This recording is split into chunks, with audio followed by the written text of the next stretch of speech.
Hello, BookTube. Hello, friends. Welcome to Lizzie Faye Loves Books. I'm Elizabeth, and today is Friday, and it's the first Friday of May, so I think I am going to try to do a Friday Reads video every Friday this month. Some months just lend themselves better to Friday Reads than others. For me, this one especially, I think is going to work out great because the month started on Saturday, so this is the 7th day of the month. I can show you a week's worth of reading, and since I am participating in and hosting, co-hosting, hashtag Book a Day in May, I've got a lot of books to show you, so why not just try to do kind of a weekly wrap-up every Friday and chat about the books that I've just finished reading. So I filmed this earlier, right after Emily got done with school, and it was just too long, and I didn't have time to refilm it then. I really shouldn't have even filmed it the first time then because I was rushed, and I wanted to take Emily to the local bakery because it's her birthday, and I wanted it to be about Emily. So we have been to the bakery and got some fun treats and spent some time there. Then we went to a bigger grocery store and got a cake. The smaller bakery does do cakes, but you have to order them in advance, and I have really been dragging my feet with even just getting prepared for Emily's birthday, and the gifts I've ordered are not going to be in until next week, and so we'll probably have a bigger to-do later with, you know, Granny and Papa and all of that. But tonight is her birthday, so we wanted to go ahead and get a cake, and we'll probably go out to dinner and all of that. But for now, she's resting a little bit because she got up for school, and then I drug her out the door to go to the bakery, and so she's gotten her exercise, and now she's resting. So I'm going to come back in here and do a Friday Reads video and show you what I've been reading. It's been a fun week so far. The big project that I'm doing with Emily is it's a Dr. Seuss project. Whenever I was just doing my announcement video for hashtag Book a Day in May, I suggested, you know, that you don't have to read an adult book every day or even a middle grade book every day. You could read a Dr. Seuss book every day. And so I thought, oh, we should do that. So my daughter Emily, if you haven't ever seen her or whatever, I will do a photo of her on Instagram today, which may or may not be there by the time you get done watching this, but check it out. You will be able to see her. She is 20 years old today, which means I've been a mom for 20 years. And she has autism and epilepsy, so she's been through a lot in her life. She's not always great at smiling for the camera, so, you know, she doesn't show a lot of emotion, but I think that so far she's had a pretty good day. She does e-school. She graduated last year, but this year she's still doing the adult transition program, and we're doing it online. So she's got a fun class, and her teachers did some really fun things for her birthday that we could do online. They wrote her a poem, and they played some videos and read some books and things like that that were birthday appropriate. So she's had a good day so far. And we read our Dr. Seuss book today, as well as every other day so far this month. So we've read 7 Dr. Seuss books so far this week, and we are going to definitely read a different Dr. Seuss book every day this month. And there's only going to be another 15 or 17 left after that. We may just go ahead and try to read them all, at least as many as we can get our hands on. We own about 15 of them, and I think the library has the majority of the ones, of all of them, so we'll be able to get most of the ones that we don't have. But I'll just quickly run through these that we have read this week. We started with The Cat. I mean, it's not the oldest Dr. Seuss book, but probably definitely the most well-known, the most popular, and it just seemed like the place to start. The Cat in the Hat. And then my childhood book. This is one of the only Dr. Seuss books I had growing up, and this is my old copy. It is starting to come apart, but this is The Cat in the Hat Comes Back. So I read it as a kid multiple times before I ever read the original Cat in the Hat.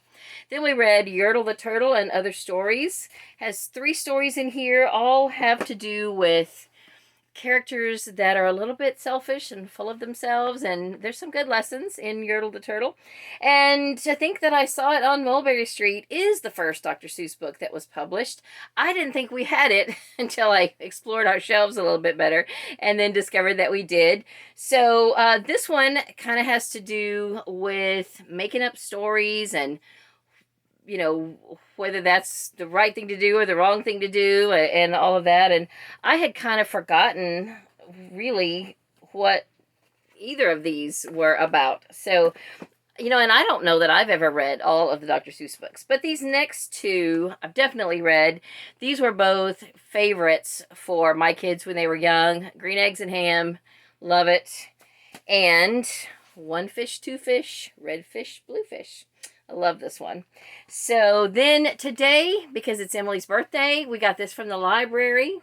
Happy birthday to you. It only seemed appropriate that this be the one that we read today.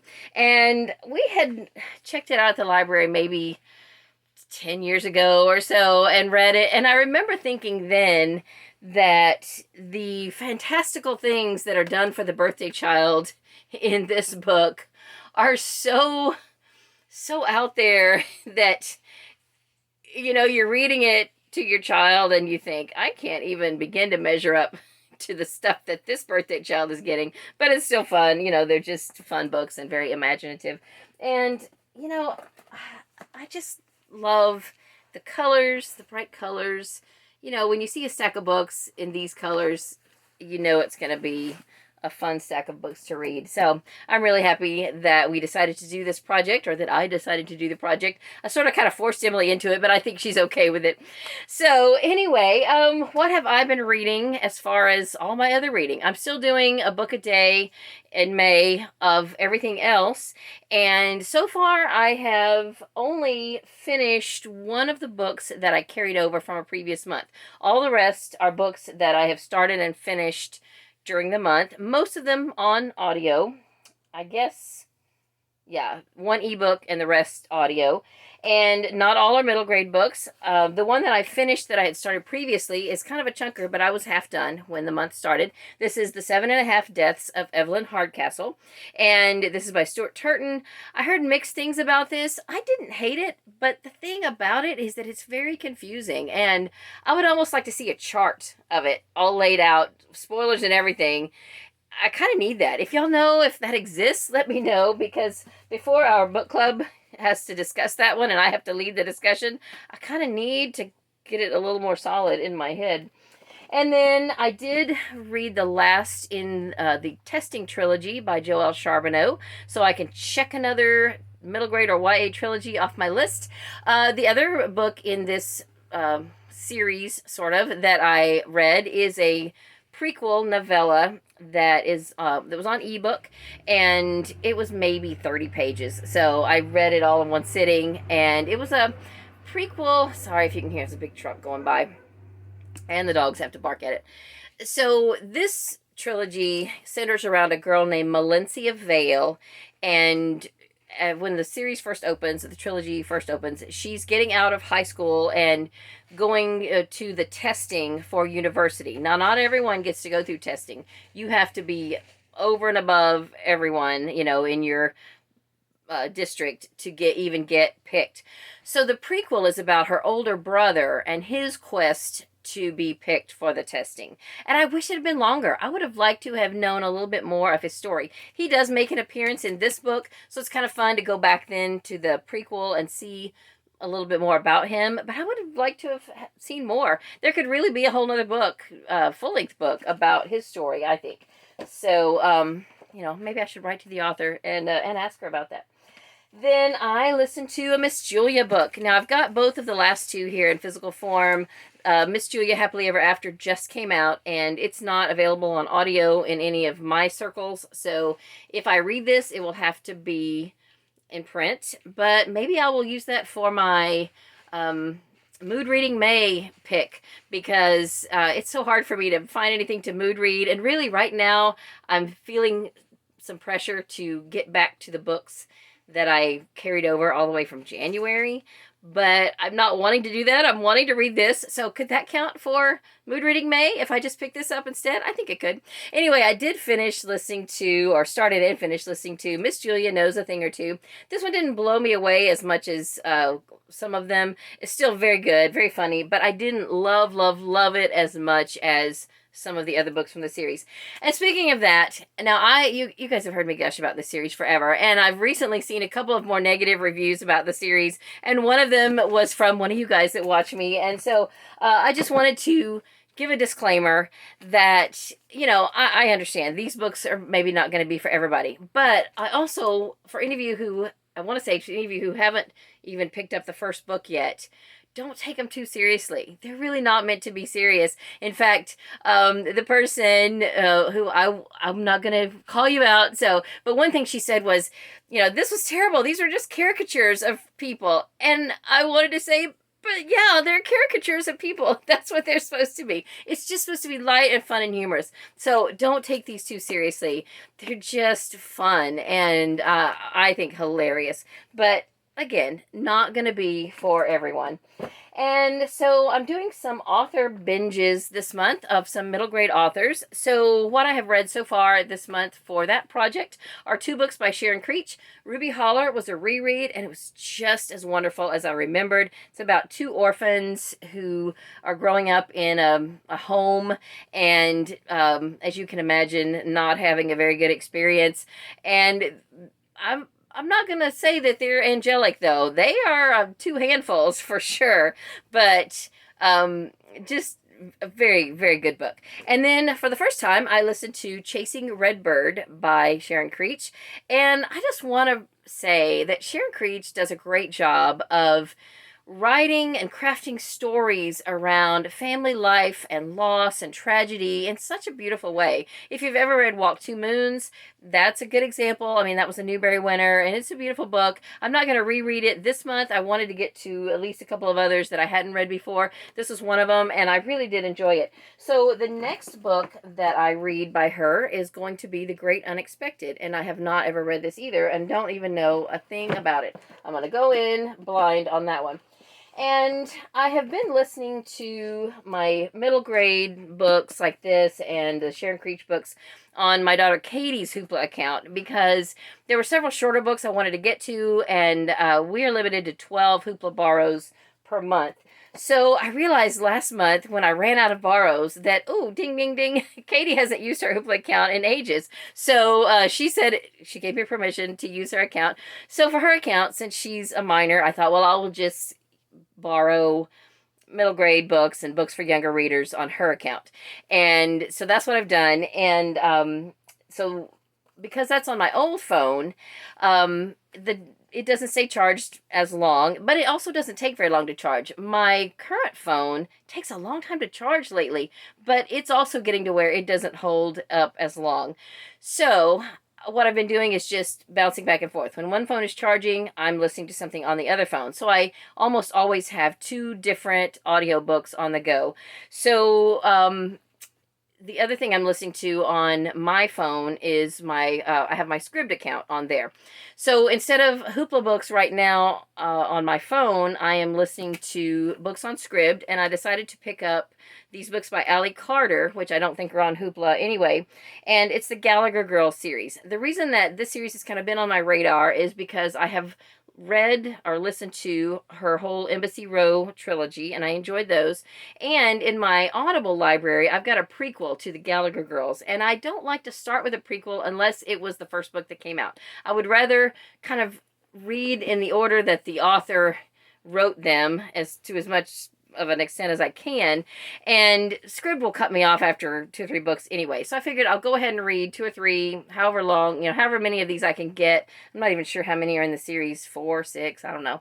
I'll at least read 2, and if they will still let me read a 3rd one, I'll probably go ahead and listen to a 3rd one, and then I'll go back and listen to the prequel that I have on Audible. I've got a couple of other middle grade books on Audible, some Audible original books, and they've just been kind of hanging around on my Audible bookshelf, and I want to get to those as well. So I'm about halfway done with this first book, which is I'd Tell You I Love You, but Then I'd Have to Kill You. The Gallagher Girls series is about some girls at Gallagher Academy. It's a school for girls, and the school teaches them how to be spies. So it's really fun, and I'm thoroughly enjoying this. And so once I finish up that third Sharon Creech book, then I will start on some Gary Paulson books. I've got several by him on my shelf that I want to listen to and or read, and I'm looking forward to those, because really the only things I've read by Gary Paulson so far are the whole Brian saga and Lawn Boy, which I loved. I don't even, I was trying to think the other day if I've ever read Lawn Boy Returns, and it's not on my Goodreads, but I would have read all of those before I ever got on Goodreads anyway. So I may reread Lawn Boy Returns, or read it and just see if I've read it before. Okay, so then that is everything I've finished so far. I've finished 6 books, and then the Gallagher Girls first book I'll finish today. I'm about half done with it, so I've got about an hour, and it's like a 6-hour book, and I'm listening to it on double speed, so I've got like 3 hours left, and that shouldn't be too difficult. Let's see what else. So then, what am I currently reading? Well, I've got a couple of fiction books and then a few nonfiction books. In my car, I am listening to The Sunflower Sisters by Martha Hall Kelly. I am enjoying this leaps and bounds more than Lilac Girls or Lost Roses. This is set in the Civil War, and it's so compelling, and the antagonist there's a couple, but the female antagonist, wow. I mean, she's everything that you don't want to be, and proud of it. And oh my goodness, I just want to see what appalling thing she is going to do next. And hopefully by the end there will be some kind of justice, because whew, she's awful. And then I decided to go ahead and start, and hopefully finish soon, my BookTube spin pick, which is The Market Square by Miss Reed. I thought maybe I would try to read a chapter a day, but I haven't done it. I'm on chapter 4, so I'm not too far behind. But hopefully there'll be a day this coming week that I can maybe catch up a little bit and sit down and read for a little bit longer. I have started a few nonfiction books, and I just have not spent much time with that one.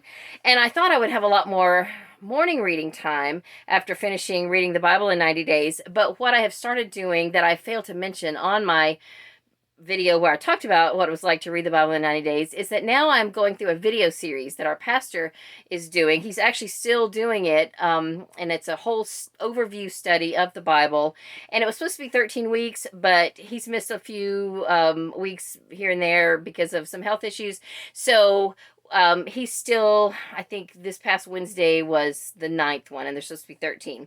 So I'm going back through because those were live streamed and they're on YouTube, and I have the notes.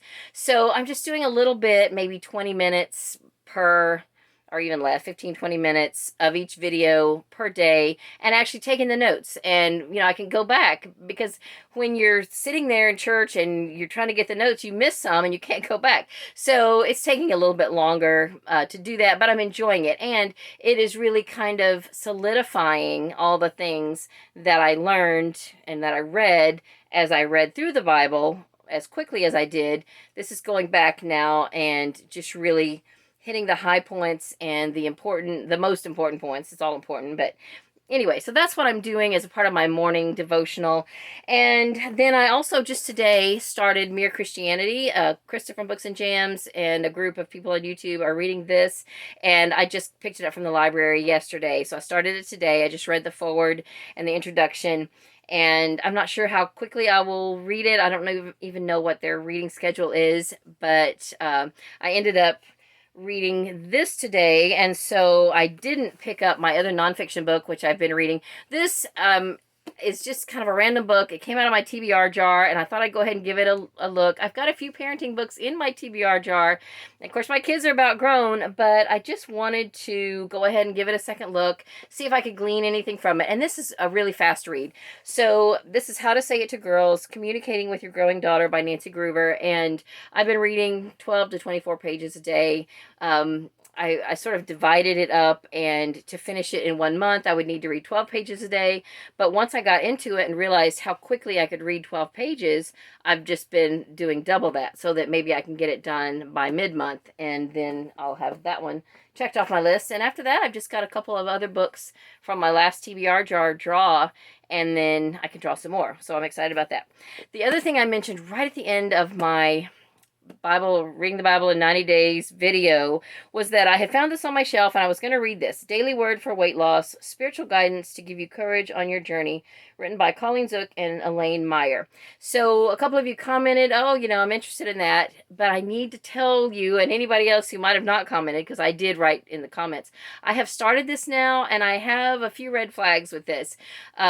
Just because, not that it's a bad book or anything like that, I don't know yet, but getting some vibes that it's just not Christ-centered. It does talk about your spirituality and being a child of God and all of that, and then it just doesn't go on to that next step and say anything about Jesus Christ. And that's really what I was looking for, was something that would be a little more Christ-centered. So it does have scripture references. It's very inspirational, and I will continue to read it, but with caution. So I just wanted to let you guys know, if you are looking to me to recommend Christ-centered Christian books, this may not be one that you would be interested in purchasing. So I will give you a better review. Excuse me. I'll give you a better review once I'm done. But for right now, I'm just going to read it with caution. And I'm going to take a look at my shelves, because I've got some other Christian nutritional books. And, I'm going to take a look and see what I have. And then maybe I can do another video at some point and kind of chat about what's on my shelf and whether it's something that I should read or not. And you guys can help me out with that. So that's it. That's what I'm currently reading, and that is what I have finished reading in the past week. What are you reading in this month, in May? Are you doing a book a day in May? Are you doing a book review a day in May? Are you posting about a book a day in May? Or are you saying, I am not doing any of that? And all of the above, any of the above is completely fine, and we're just having fun. If you read any middle grade books, you can use the hashtag middle grade May. And of course, we're not officially doing middle grade May with Akos. She has officially retired that. But I think I've mentioned in my last video that I did learn that there is a Facebook group doing middle grade May that have been doing it for maybe 4 years. And so that's good. It's continuing on, and they may not have ever even known about our middle grade May group. It's completely realistic that 2 separate people could have thought of the same thing in, or more than 2, in 2 parts of the world. So, anyway, coincidence or not, I don't know, but someone is doing middle grade May, and we are too, to an extent, unofficially. So that's all for this video. Thank you so much for watching. I am going to upload this, and then I think we are going to go and try to maybe have a night out, a dinner celebration with Emily for her 20th birthday. And that's all for this video. I hope you're having a great day. Read a good book, and God bless you.